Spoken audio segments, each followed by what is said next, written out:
Hello, and thank you for joining me for a dose of virtual vitamin Z. My name is Sandy, and I'm an education specialist for the Detroit Zoological Society. The Detroit Zoological Society is committed to ensuring that each animal experiences great welfare. Welfare also means well-being. Welfare can have many indicators, but because we can't ask the animals how they're doing, we have to use observation. Today we're going to focus on one indicator of great welfare: a diversity of species-specific behaviors that animals engage in. This means that animals who do different things throughout the day, they have an indicator of great welfare. This does differ from species to species. So for example, we don't expect Simba the lion to engage in the same type of behaviors as Sven the giant Japanese salamander. We would expect to see differences in types of behavior as well as lengths of activities. This is also true from individual to individual within a species. So for example, the youngest red panda, Ketty, loves enrichment that involves a cardboard box, whereas Tashi, she doesn't like them as much. The animals who reside at the Detroit Zoo are provided with enriching activities daily by their dedicated animal care staff. I have some videos I'd like to show you of different enrichment that the animals are provided.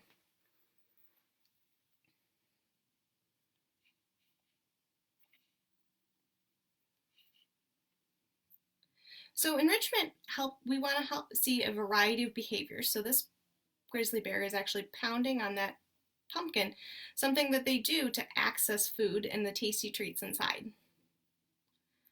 The anteater is rolling the pumpkin, using its paws and its snout to smell and to dig to get to the yummy things inside.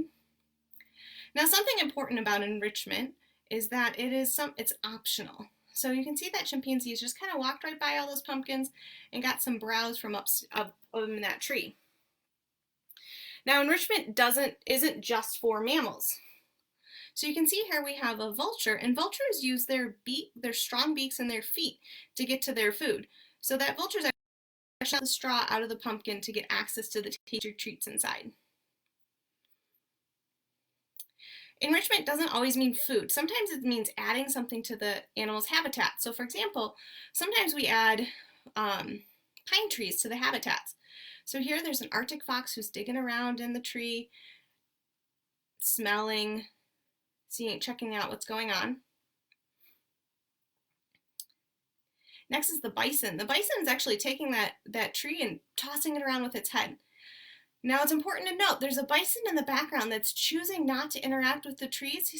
They're just kind of checking them out, staying back a little bit, and that's perfectly fine.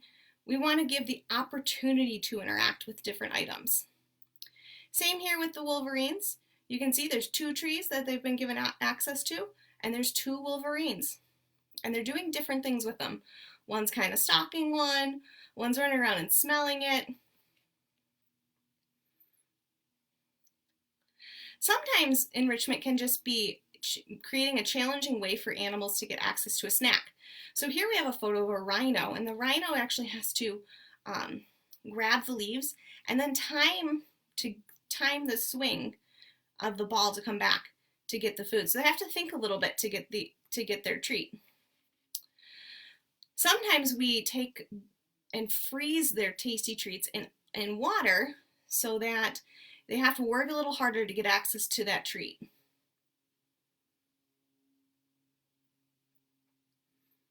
And finally, one thing that we do is sometimes we'll put tasty treats inside a box. So an animal has to use its paws and its nose to get access to that tasty treat. Now, if you have a companion animal at home, you can do the same thing and create enrichment for it at home. So you can use items such as Kongs. And the great thing about Kongs is that they are dog safe. So I'm going to talk specifically today about my companion animals that I have at home. I have 2 large dogs that would be able to use this Kong, and I have 1 little guy who would use this one. The great things about these is these are dog safe, and they're less likely to be able to chew them and get a piece off that they wouldn't be able to eat.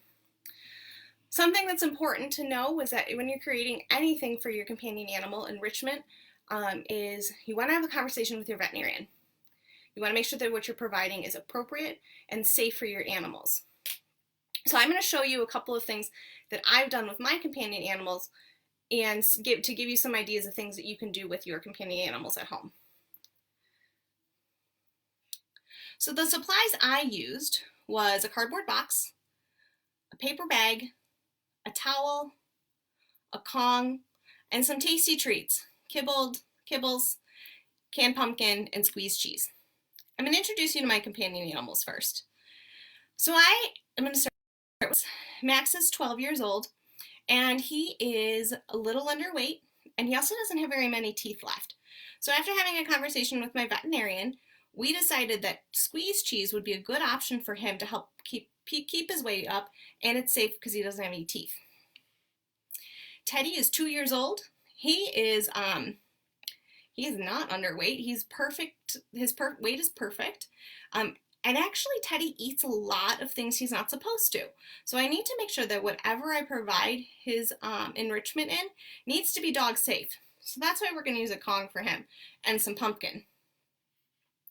Finally, we have Abby, and Abby only eats food that she's supposed to eat. So I have a little more latitude on things I can give with her. So I can use a paper bag, a towel, and a cardboard box and some kibble. So I'm going to show you a quick video of me making the enrichment and giving them to my companion animals. So I'm making Max's first, some squeezed cheese. And he's smelling, and he's chasing it. And it takes him about 10 minutes to go through and eat this Kong. I sped it up so that we would, so this video wouldn't be super long. But you can see he's chasing it around. He does check in with me a little bit, and he does walk away from it for a second. He does come back, though, because he does really like cheese. Next, I'm making Teddy's. So Teddy, again, canned pumpkin. And I really tuck that in there. I didn't freeze his, and you're going to see that he went through his really fast. I probably could have froze his. And you can see he's holding it down with his paw, and he's licking it, and he was done. Now for Abby's, that paper bag had handles on it, and it was really important that I removed those handles to make it safe for her. And now she's going to push that box around. She pulls the towel out. She uses the box, pulls the bag out, rips the bag apart. Now, like I said, Abby, she doesn't tend to eat things that she's not supposed to, but I did watch her closely to make sure that she didn't accidentally eat something that she shouldn't have. So again, having a conversation with your veterinarian about what's the best options for enrichment for your companion animals is a great idea. And now, I only have companion animals that are dogs. If you have a cat or a gerbil or a fish or any other pet, you can create enrichment for them as well. But again, have that conversation with your veterinarian to make sure that it's safe. The skills and concepts and vocabulary we went over. So skills and concepts. Building a connection with your companion animal, increasing welfare for your companion animal, building fine motor skills. Getting things into those Kongs can be quite challenging. And the vocabulary that we went over was great animal welfare, enrichment, and novel. Thanks so much for joining me today for a dose of virtual vitamin Z. Join us again at 4 o'clock with my colleague Zara, who will be talking about one of my favorite animals at the zoo. Thanks so much. See you later.